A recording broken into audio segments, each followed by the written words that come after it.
As a parent, you may have some questions in terms of what is an EMT or an educational management team? What is a screening meeting? What is a 504? So many acronyms to be had in the world of special education.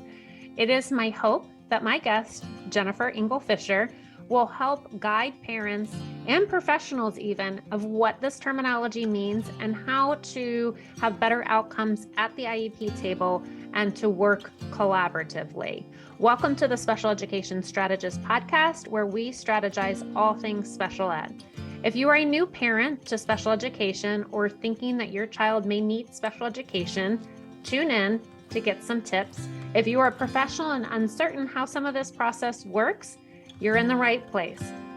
I'm your host, Wendy Taylor. I am a mom and special educator. I have sat on both sides of the IEP table as a parent and a professional. Over the last 25 plus years, I have made it my passion and mission to help parents and professionals bridge learning gaps, access special education services, and build kick-butt IEPs.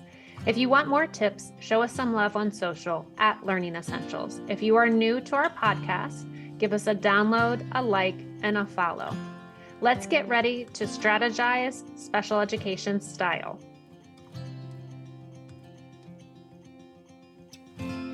Welcome to the show, and thank you for joining us. I'm excited to chat with you and help demystify the special education process for parents. And so let's get started. Can you introduce yourself and let us know how you help strategize for families special education style?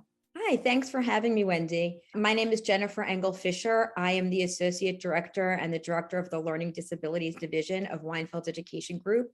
We are an educational consulting group primarily focusing on advocacy for students with special needs, which includes giftedness and twice exceptional. We assess students to determine their present levels of academic achievement.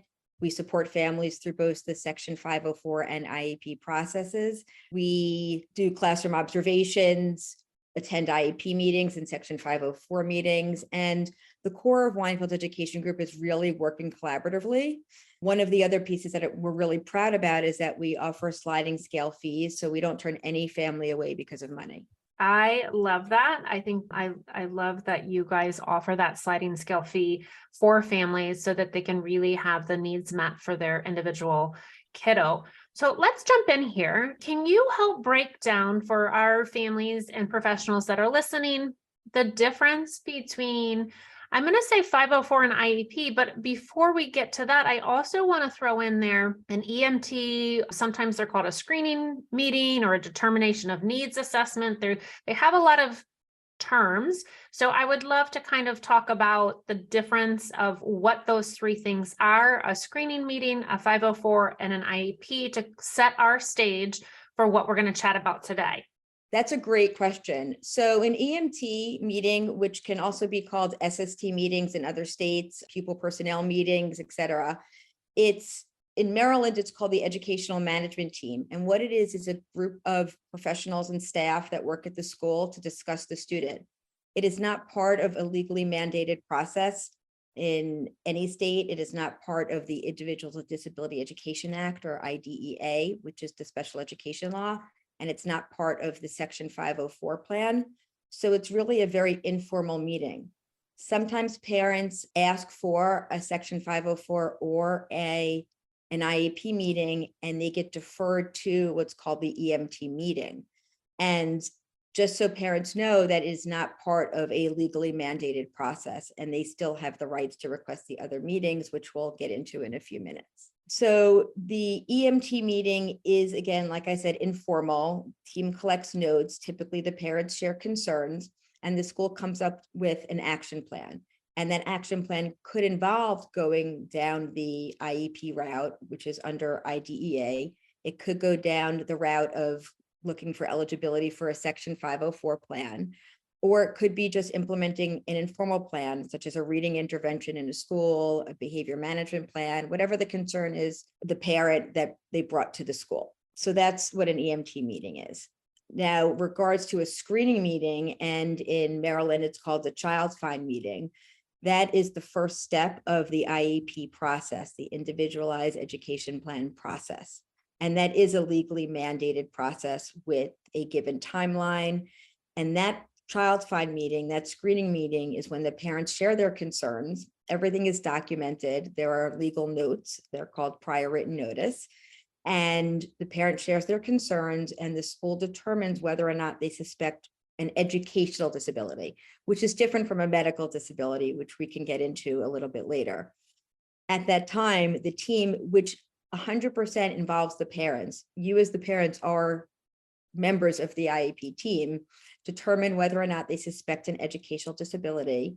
And then there's a conversation about, is there additional information needed or warranted to make that determination? And if so, they may recommend assessments, either cognitive assessments, which we used to call IQ scores. They would recommend educational assessments, which to determine what your child's present levels are in math, reading, and writing. They will look at executive functioning or attention. They could also look at depression, anxiety, and ADHD, again, depending on what the concerns are. So that's the first step of the IEP process. However, the team can also determine, the school-based team can also determine whether or not, since they're determining whether or not they suspect an educational disability, they can say no. And then what happens? The parents can appeal, and we could talk about some dispute resolution options afterwards. They can disagree with the team, which they should, and document in those notes, which are called prior written notice. But typically the team may either say, well, we don't really suspect an educational disability. We see that your child does have ADHD, for example, so we can write what's called a Section 504 plan, or they might send you back to the EMT meetings to discuss some informal ways to work with your child and do some trial interventions. So those are really the differences between the initial meetings of the three different options: the EMT meeting, the screening for child find, or the Section 504 plan. So if a parent is concerned about their child, their student, in terms of school, from like the bell when they get to school to the closing bell when they leave school, what should a parent do first? The first thing they should do is have a conversation with the classroom teacher. The classroom teacher knows your child the best, and share those concerns. Now, that typically happens in an informal conversation. So parents of kindergartners, first graders, new students to schools, that's usually where the conversation happens. However, if a parent continues to have these concerns, even if it's after 1 month, they don't have to wait years and years and years, they should write a letter to the school and email the principal, the assistant principal, and the classroom teacher requesting a IEP screening meeting if they suspect their child has an educational disability. That could be anything from learning disability, autism, speech and language, like receptive and expressive language, where you feel like your child is not understanding what they are hearing, or they're not able to get out orally what they're trying to say.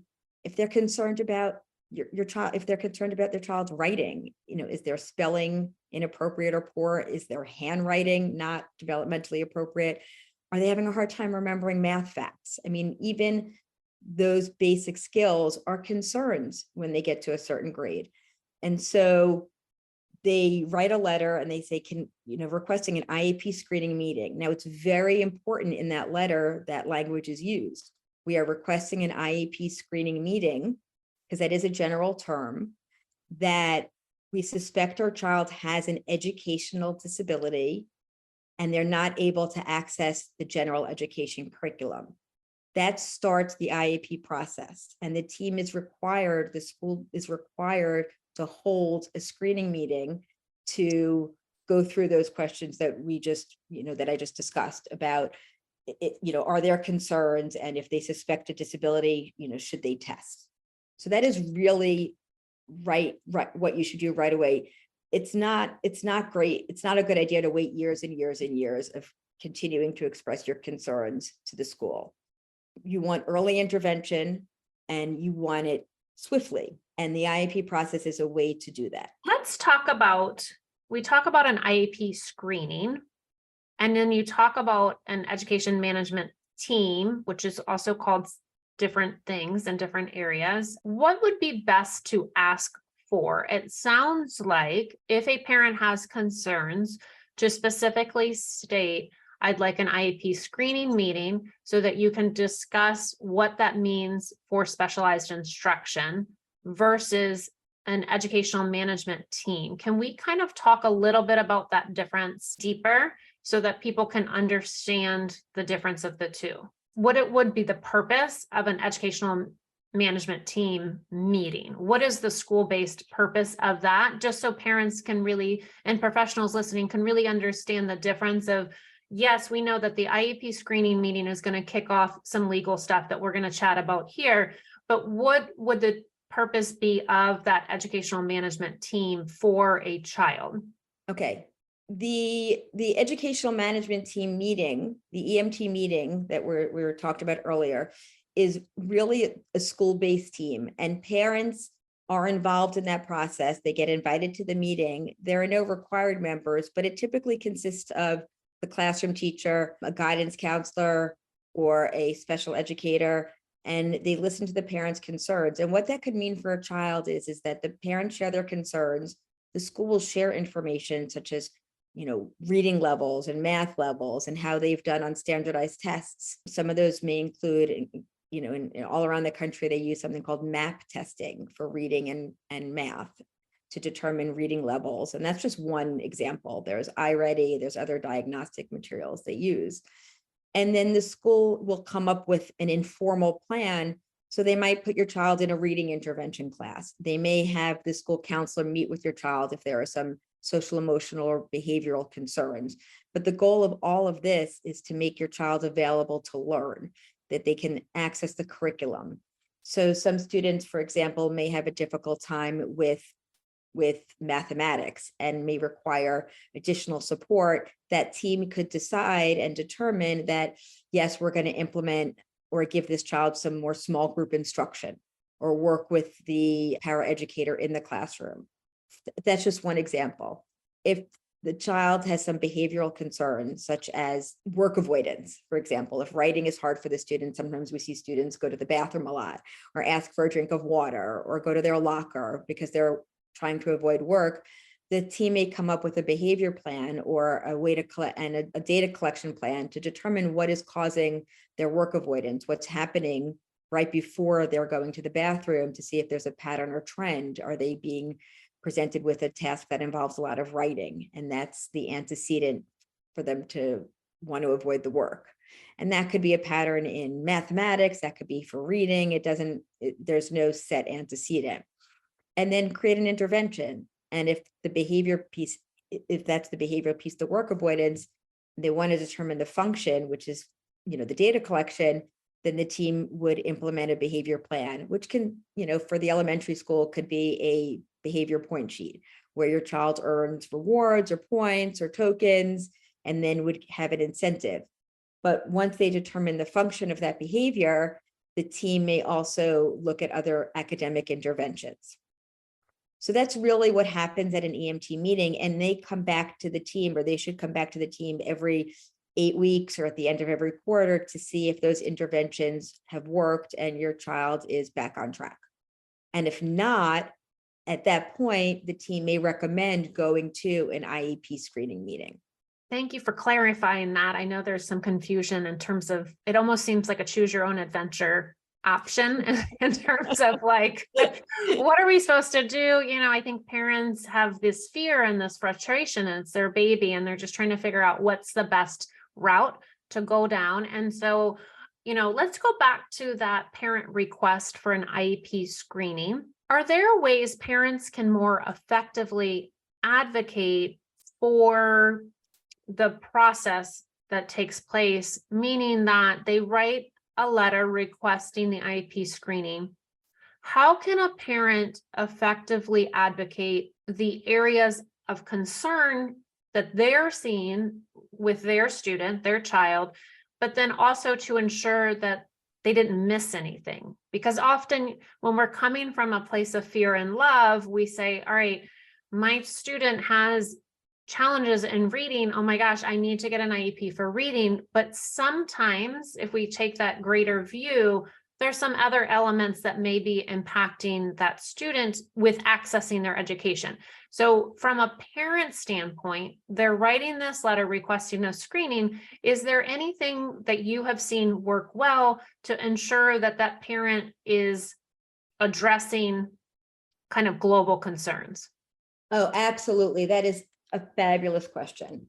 So the first thing a parent should do, again, after they notice this, they're concerned, right? If they're concerned about reading or writing or math, any of those basic skills, even if they're concerned about their child's organization, for example, their child's not turning in homework or having a hard time with homework, and they want to request this formal process, they must write a letter to the school, the principal, the assistant principal, requesting specifically an IEP screening meeting. The letter must specifically state that they suspect their child has an educational disability, and they must specifically state that it is impacting their ability to access the curriculum. So those are the 3 points that need to go into that letter. For documentation purposes, if you are sending an email, have the letter be attached to the email instead of it being embedded in the email, just so they can, it's better for documentation purposes. And any communications you do have with the school, always put at the bottom of the email, please confirm receipt, just so you have that knowledge, first of all, that they're reading it and they can open it. But then also it does create a sort of paper trail for you to have. It's also very important to set up the tone, set up the stage for being collaborative. You want to work with the school, not against them, because we don't get anywhere in life by being mean to people. And these teachers and professionals are there to help your child. So it's important to set up that tone. And so adding to the letter, we look forward to working collaboratively with your team. Those little sentences go a long way. So they know you're working with them and not against them. So that's the best way to start the process, is by writing that letter. How can a parent ensure that they're kind of taking more of a global view of what they see versus I see an impact in reading, but what can we make sure that is there something that a parent can do to ensure that they're casting a broader net in terms of impact for their student, so that when they go to the screening meeting, everything is looked at?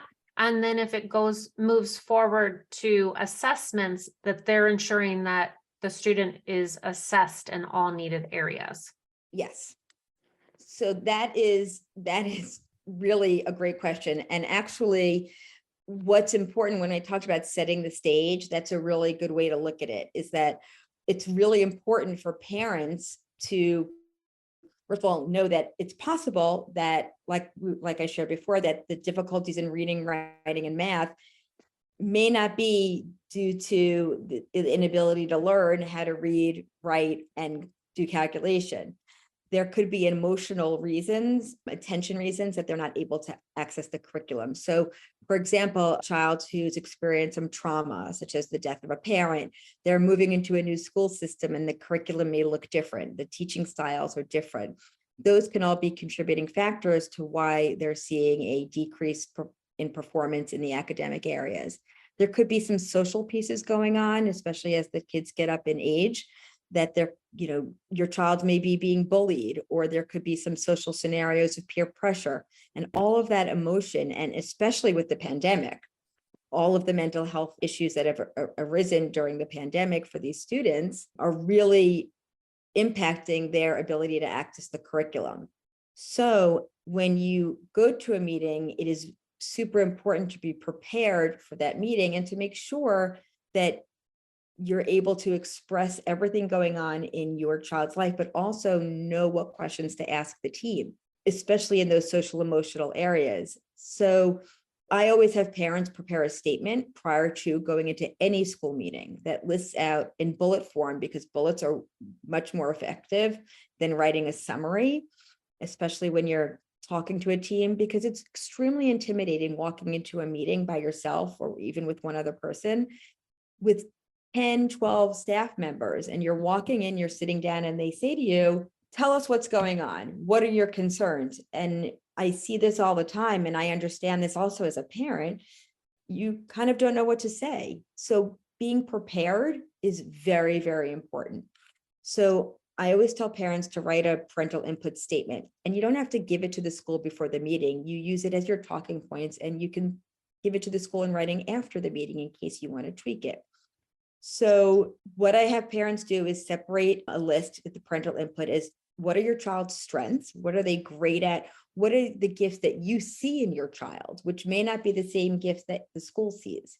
What are their interests and hobbies outside of school? Bringing the positivity to the table is important, because not everybody at that table and that meeting, and I say table, but I'm really saying meeting, will have eyes on your child or even have met your child. So you want to paint them a picture, and bringing a picture of your child is even better. So they have a visual of who your child is, and they're not just a case number or any random student. So sharing all your child's strengths, and then sharing your concerns, not just the academic concerns as Wendy noted, but also, are there pieces going on behind the scenes? Was there a recent divorce or a move? Are you noticing difficulties with your child's paying attention at home, or they're really tired? Small things. How are they sleeping? How is their eating? Anything that you can think about in their lives, you want to share and be open with the team, because keeping anything from the team is not going to be able to allow them to help your child. So being open and honest and communicative with the school is very important. And having that document to guide that discussion and to guide your talking points in advance is important. Other pieces that you will put into that document are, you'll have your strengths, you'll have your concerns, but a really good question to pose to yourself coming into the meeting is, what do you want from the school? How do you think the school can help your child? And it's a hard question to answer, because a lot of parents don't know what services the school has to offer. So you can use broad strokes. We want the school to teach our child how to read, or we want the school to let us know if our child has autism. We want the school to tell us why our child is having difficulty making friends, not being invited to birthday parties, not giving us eye contact and conversation, melting down when they get home in regards to their homework. I mean, anything that you want the school to do. We want our child to work with a special education teacher because we're concerned about their writing. We want to know if the school can provide counseling services. I mean, anything. Can the school give us an extra set of books for home? Anything that you want the school to do to help your child, you can ask for, because it's not based on what resources the school has. It's based on what your child needs. So coming into the meeting, being proactive, preparing in advance is important. And if you forget something, it's okay, because there is a form typically at a screening meeting that will go through their educational history and ask you questions about, have you had their vision checked? Have you had their hearing checked? When was the last time they had their annual checkup? Are you concerned about your child's speech? Are they lisping or mispronouncing any words? So they'll ask you those direct questions. So if you miss anything, it's okay, because they'll ask you questions. And if you remember something at the end, or a question they ask you triggers a thought, then you can say it. And at any time during the meeting, you can pause and say, you know what, I need a minute, let me think, or I need a break, because that's fine too. So being proactive and communicating with the school is very, very important. I know people can't see us, but I'm shaking my head because I hope people are taking notes, if not re-listening, because you, Jennifer, have just dropped so many fantastic nuggets and low-hanging fruit that people can grasp onto and really put into action now. And, I love, what do you want from the school? That's a great question. And I kind of always term it as, if you had a magic wand and you could wave it over the school and ask for anything, what would it be? And as a parent, start writing those things down and then prioritizing the elements. And you can do that as a team, you can do that as an individual before you go in. But I think it's really important to then have this ahead of time, like you said, and prepare, because it's empowering. Because I say it all the time on the podcast. You walk into that meeting as a parent and the room usually gets quiet, right? And so then you're very self-conscious of what is happening. So it's like walking into a party and all of a sudden you walk into the party and people stop and listen and stop and look at you. You start to then become nervous and self-conscious. So if you're prepared and you have this, and again, you don't have to share it with the team, but you have these bullet points of your baby and how you see your baby, the gaps, the gains, what you're looking for, then you can be more confident with the conversation and setting that tone. So I think that's excellent advice. Can I ask you, you mentioned prior written notice.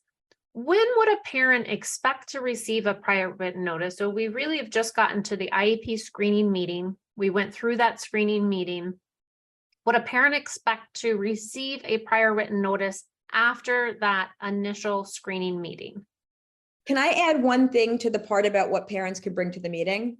Yes. It's really important. One other piece that parents can bring to the meeting are work samples. It's really important to bring if you have tangibles of what you're concerned about. So for example, if you are concerned about writing, if you have work samples that you can bring in, then that's fabulous, because you may see a different child's, your view of how your child writes may be different than the school's. Typically schools would give you a final work product versus what a rough draft looks like. So it's important that if you have those work samples to bring them in.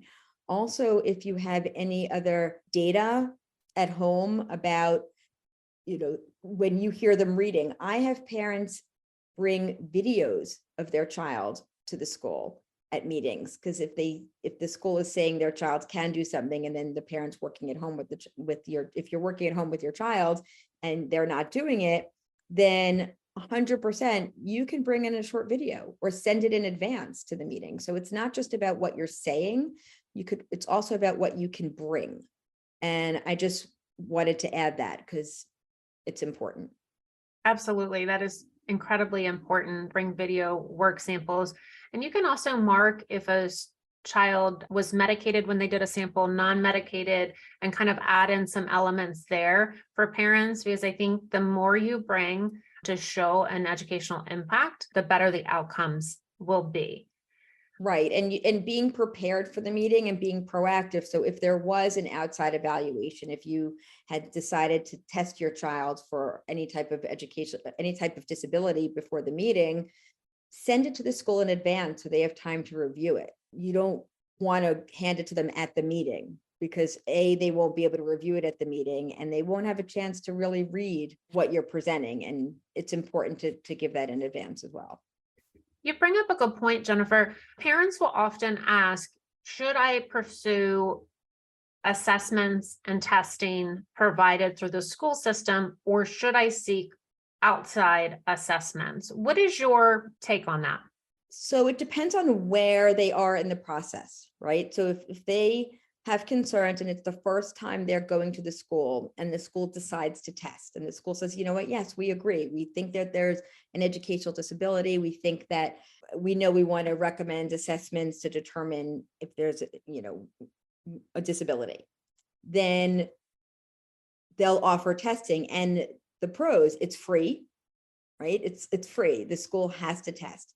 Will it be as in-depth as you may want it? No, because the schools do not conduct neuropsychological assessments, which is important to note, which are more in-depth in regards, and they actually hold a different perspective. It's a different way of interpreting the data. But most likely they would recommend a psychoeducational, which again is the cognitive, what their ability levels are, and an achievement test, which is the academics, and also rating scales for, let's say, executive functioning skills, attention, depression, anxiety, any other types of non-academic non-academic issues or concerns that you have. So it's free. There's a legally mandated timeline. So therefore you have to wait for the testing to get done, because it's a 90-day timeline from start to finish of the process. And some families don't want to wait 90 days to get the results and to come back to see if their child will qualify for services. And they decide to test privately. So with testing privately, there are also pros and cons.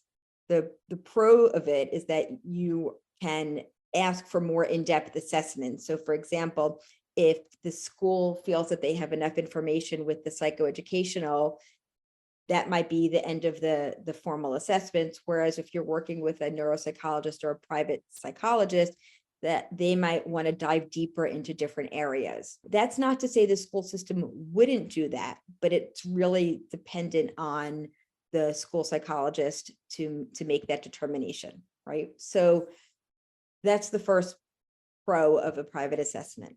Another pro to that is that you get to choose who's assessing your child. So you can meet a few different people, see which one kind of jives with your style and has a good rapport with your child. Your child may work better with a male versus a female psychologist. You get to choose. Now, there are cons to having a private evaluation as well, which are it's a fortune of money. For some families, yes, for some families, no, it's all relative. They can go upwards of $3,000 to, I've seen some that are $5,000 and $6,000. Insurance doesn't typically cover the educational portion. They may cover the psychological, but you have to check with your insurance companies. Some hospitals, like Children's Hospital, Kennedy Krieger, I'm just talking about local ones, Johns Hopkins, offer free assessments, but typically there's like a year or more waiting list. So that's also really frustrating. And that also may not cover the educational portion, the financial educational portion of the assessment. So that's one negative side. The other negative side is that the school does not have to accept the report. And it is also considered a medical diagnosis, not an educational diagnosis, an educational disability. So while your child they may determine that your child has dyslexia or learning disorder in written expression, written language, then that the school may look at it and say, yes, well, we understand that's a medical diagnosis. However, we're not seeing the educational impact. So therefore, we're not finding your child eligible for special education. So, because there are different definitions of an educational disability versus, the more medical disability that you would get from an outside evaluation. That's one. The second piece is that if they accept the report, and they usually will accept the report, that does not mean they are going to accept all the recommendations of that report. And that's where it really gets into the weeds. So for example, we see some reports that we call like boilerplate. So this, no matter who the child is, you might see the same recommendations for every child that has dyslexia or every child that has autism, depending where they are on the spectrum. So, we want to make sure those reports are really individualized. And then the school may disagree. So where the private report may say, your child requires one-to-one instruction throughout the school day, for example, if they're really below grade level, or your child needs direct and embedded social skills instruction. The school will say, well, we don't see that. We don't agree. We're not going to take that recommendation. So those are really the pros and cons of the report. If you are getting an outside assessment, then it's important that the school knows that, because if they decide to also conduct additional assessments, you can't have the same assessment completed within a year. You get what's called the practice effect. And one of those assessments won't count. So it is important for you to sign a release. And I can't stress this enough. The communication between outside providers and the school is essential, and it's critical because everybody here wants to help your child, and it does take a village. And so the collaboration is really, really important. Can I just sidestep for a moment? How would a parent work collaboratively with the team when you're talking about recommendations in an outside evaluation? So again, it would depend on where they are in the process. If you are at an IEP meeting and the school recommended testing, at that point, you would have either had an assessment, right? Because you're at the stage, you might have brought the assessment and they are just collecting additional data, or they're recommending assessment and you're kind of on the fence, should I have the school do it? Should I look into private assessments? Or you're 100% letting them know that you're doing it privately. At that time, you let the school know. You do not have to sign anything at that meeting. And it's, don't feel pressure to sign right away. you can take the paperwork home to read and review and go over and call a consultant, or, talk to your doctor about it, asks a professional. I always caution parents to compare their children to other children with similar disabilities or similar concerns or issues, because every child is different. So even if another child has difficulty reading, their skill deficit could be different.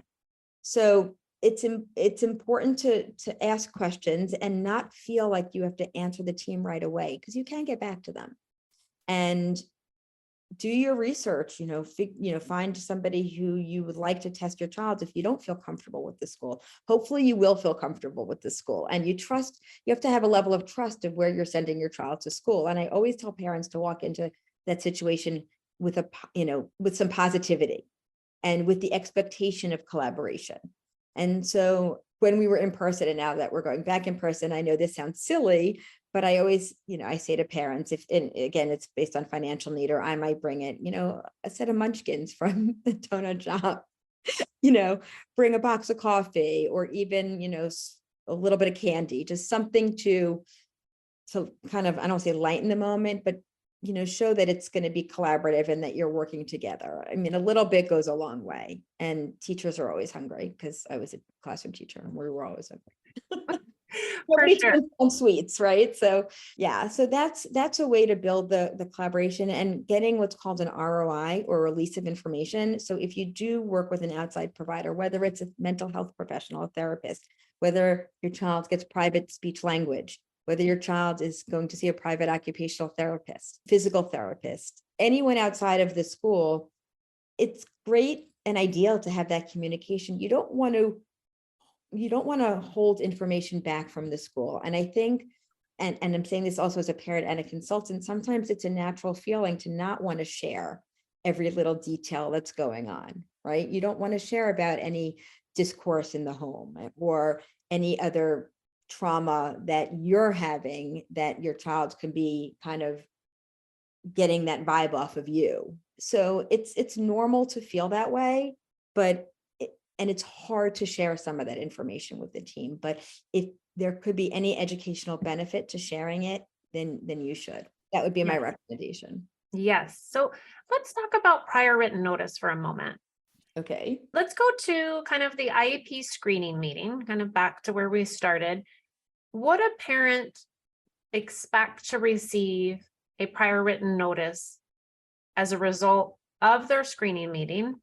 And then I want to kind of talk about what a prior written notice is. So prior written notice, and I know it sounds ridiculous, but prior written notice are almost like notes from the meeting that you receive after the meeting.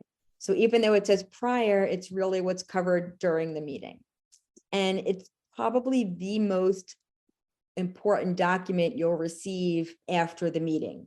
So any request that you make at that meeting. So for example, if you say, let's say your child does have an IEP and you say, I want more services in reading, or I want counseling, or I want you to test for, I'm concerned my child is depressed. Is there anything you can do? Okay, if we're going back to the mental health piece, my child's coming home and going to sleep and not completing their work, anything.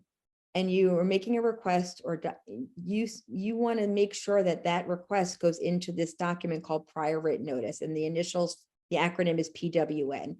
And special education, as we know, is full of acronyms. We actually, WEG, our group, we actually have a postcard with all the acronyms on it, and we give to parents because it's hard to keep track of. It's like speaking a foreign language. Like me, going and into a conversation about medicine. So during the meeting, it's really, really important to ask for what you're asking for and what you're saying to be documented, again, for the paper trail purposes. But going back to the collaboration piece, even as a consultant, we want to set this, we 100% want to set the stage for collaboration. Even with the first email we send to the school, I look forward to working with your team. I'm excited to work with your team again, anything to let them know. And actually, as a consultant, when I go to the schools, I start out by saying, are you familiar with our group? This is our philosophy. We work collaboratively. It takes a village. we are transparent. We don't want to, we want to just make sure we have good communication. So setting that tone right away is equally as important for consultants as it is for parents. But during the meeting, it's okay to say, can you document this in prior written notice? I typically then say, just so you know, I look at prior written notice not as a negative thing and not as a bad document, but really just to document, what we're talking about, because if we come back in 3 months, it's good to be able to recall what was discussed, to let the team know you're not looking at it as a threatening document. So then after the meeting, and in different states, they have different regulations. In the state of Maryland, for example, the school has 5 business days to get you those documents after the meeting. And those are, when you get an email from the school, typically the subject line says 5-day documents or 5-day doc. So it might not say PWN or prior written notice. And that's really every document that was produced from that meeting. So it could include it will include the prior written notice. It will include if you signed consent for them to test. It will include that document. It will include, let's say if you wrote an IEP, it'll include the revised or draft IEP. And it is of the utmost importance to read that prior written notice word by word to make sure that every single thing that you asked for or that talked about or that wanted in the notes of the meeting is there. And if it's not, that document is not the end all be all. You can write and should write what's called a response. And what I call it is correcting the record. And when I go to meetings, and as all consultants, I'm sure, all consultants do, is we take pretty copious notes. So you can submit your notes to the school because they're your notes, and those can be uploaded into your child's folder. And you can also, and you should also write a letter and ask them to attach your notes or your letter to their prior written notice. Everything is digital and can be uploaded into a system. In Maryland, it's called MOIEP for those listeners in Maryland. And correct it. Every time you ask for something at a meeting, I want more services for my child. I want the school to test my child. I want to know if my child can change classes, anything, no matter how small or how big, the school has to respond, not only to what they're disagreeing to, but what they are agreeing to. And they have to provide a rationale of why they're disagreeing. So it's a great document in general. I really like the document, but it's super important to make sure that it's accurate when you get it. Would you recommend that if you are setting the record and you're following up, that you put a note in there in terms of your emailing, here's my notes, this is what I want to set the record straight on, that is, do you formally state, please attach this to the prior written notice with this date, and then, or please upload this to the student's file? What would you recommend parents state to make it more formal? Right. So if there are inaccuracies in any of the IEP paperwork, the first thing is you have to let the appropriate team member know, which is, again, correcting the record while also maintaining your relationship. I keep wanting to go back to that. You could first ask them, will you correct it so it is on their paperwork, on their state paperwork, on their prior written notice document themselves. And if they don't agree, then you can then ask for it to be included in, you can say, please include this as part of my parental input, because it would be considered input or an addendum to their notes. Or you can determine whether or not to make a FERPA request. And a FERPA request would be to amend the record versus if submitting your statement for the record suffices. What does federal law say about prior written notice? So that's a really good question. So FERPA stands for the Family Educational Rights and Privacy Act. And it is a federal law that protects the privacy of student education records. And the law applies to all the schools that receive funds under the applicable program from the United States Department of Education. And FERPA gives parents the certain rights with respect to their educational records, and up to the age of 18 unless parents get consent. And you have the right to inspect and review the records. If you can have the right to request that a school corrects records which you believe to be inaccurate or misleading. And that's where, if they don't agree to correct the record, that's where your rights come in under federal law. So if a parent feels like their voice or their student's voice isn't being heard, what steps should be taken? And kind of where do you guys come into the picture for families? So we come into family, so consultants come into the process at all different stages, right? We come in if the parents are just starting to get concerned. We come in if the parents and the schools kind of have a damaged relationship. We want to help repair it. We come in, we give objective expert opinions. So we are not hired guns, but we guide the parents through all of these, these pieces. If there's a disagreement, we also know where our job ends and the parents may require working with a special education attorney. So that's also part of what we do. But we because our group works so collaboratively, as other educational consultants do as well, we rarely get pushback regarding having the parental document become part of the record by asking the school to include it as part of the record. So while they might not correct their record, we want to make sure it's included in the student's file. And that's where we would come in.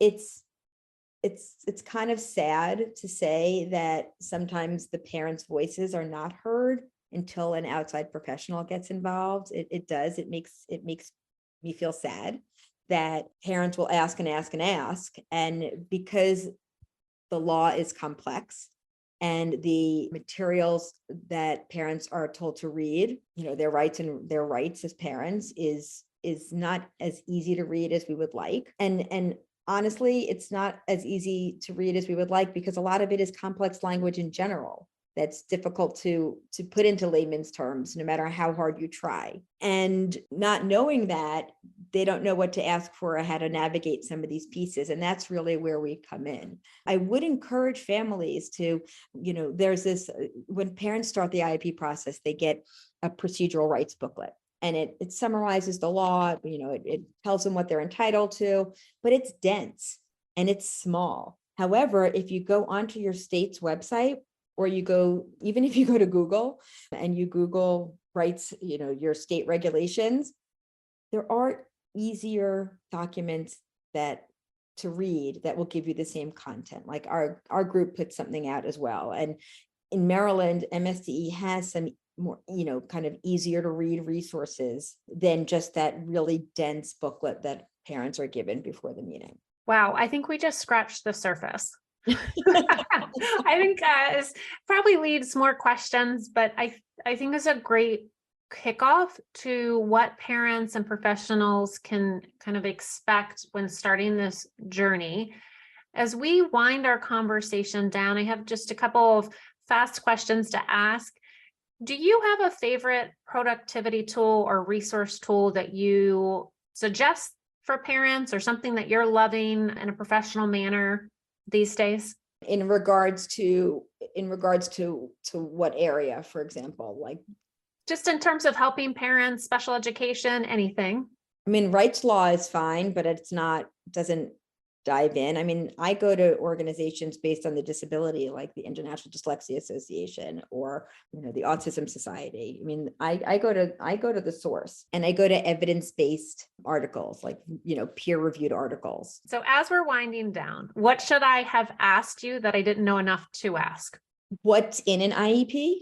What's the purpose of an IEP versus a Section 504 plan? Why would a parent or why would a school team feel that one is required over the other?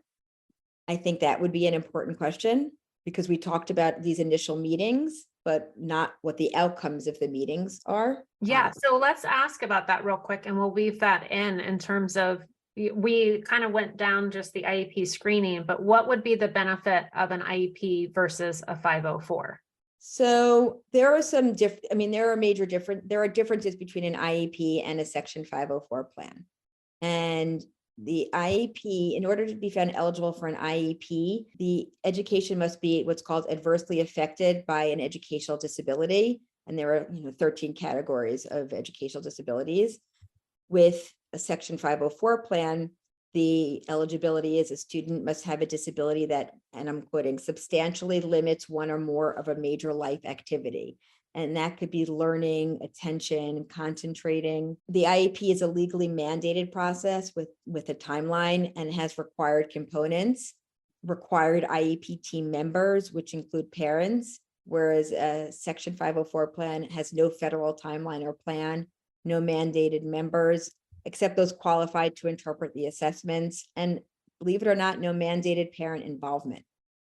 An IEP is where you'll find annual goals for your child in order to close the gap between what their ability is to their current achievement. So a goal could be in an academic area, a goal could be with self-regulation, organization, including time management. A goal could be social skills, beginning, maintaining, ending a conversation, reading nonverbal cues, etc.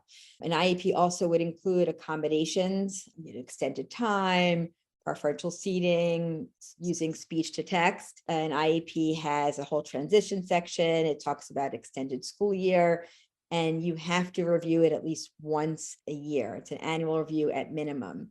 It's also required to have progress monitoring. So at the end of every quarter, as deemed by the IEP itself, you will get progress notes on your child's progress towards those annual goals. A Section 504 plan will provide this, can provide the supplementary aids and services and the accommodation, such as the, like I said, extended time, preferential seating, speech to text. And most people don't know this, it can include services, but there are no annual goals in a Section 504 plan where there are in an IEP. So it's a tighter legal document. And so there is that major difference. But again, most people don't know that the Section 504 plan can include reading interventions. It can include working with the counselor. The IEP also includes those pieces. A Section 504 plan does not have any legal requirement to be reviewed every year the way that an IEP does. An IEP ends at high school graduation or at age 21. Students with IEPs can receive special education until they're 21. Believe it or not, a Section 504 plan can be implemented at any age, which does include college. Section 504 plan, if your school's not implementing the Section 504 plan. I actually had a phone call today that parent called me and they said, their child's high school didn't even know their daughter had a Section 504 plan. And so I know, right? It's December. And so she can file a complaint with the Office of Civil Rights. And there are also dispute resolution options for an IEP. And, again, there are state complaints, there's mediation, and there's due process on both the Section 504 and IEPs. So that's, those are big differences. And the goals on an IEP, really, they are supposed to be measurable, specific. They're academic and functional. So life skills, learning for independence, going to the grocery store. I mean, functional life skills can be part of an IEP or are part of an IEP if the student warrants that. What would it be and why if I could have a billboard with one tip for parents? One tip for parents. The more you know. I mean, I'm going back to one tip for parents are be aware of how your child is doing, both academically, but also their mental health and the social emotional piece. Even if they're doing well academically, what kind of toll is it taking on their stress level? Yeah. The end all be all is not taking, 15 AP classes in college. There's a college and not a college for every student. I mean, not every student is going into college, and I would say there's a P for every pod, right? Your child is an individual. So, I would say be aware of those pieces, but also ask a lot of questions. It's okay to ask questions. Your teacher is approachable. Don't be afraid to pick up the phone and call your teacher or send an email and set up a conference.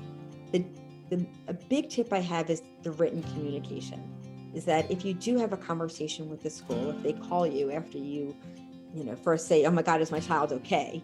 And they want to talk to you, it's okay to say, can I call you back? So you have time to prepare and get your thoughts together about why they're calling. It's really important to summarize the conversation and send it back to the school to make sure you're on the same page. but having open communication with the school is key. They can't read your mind and you can't read theirs.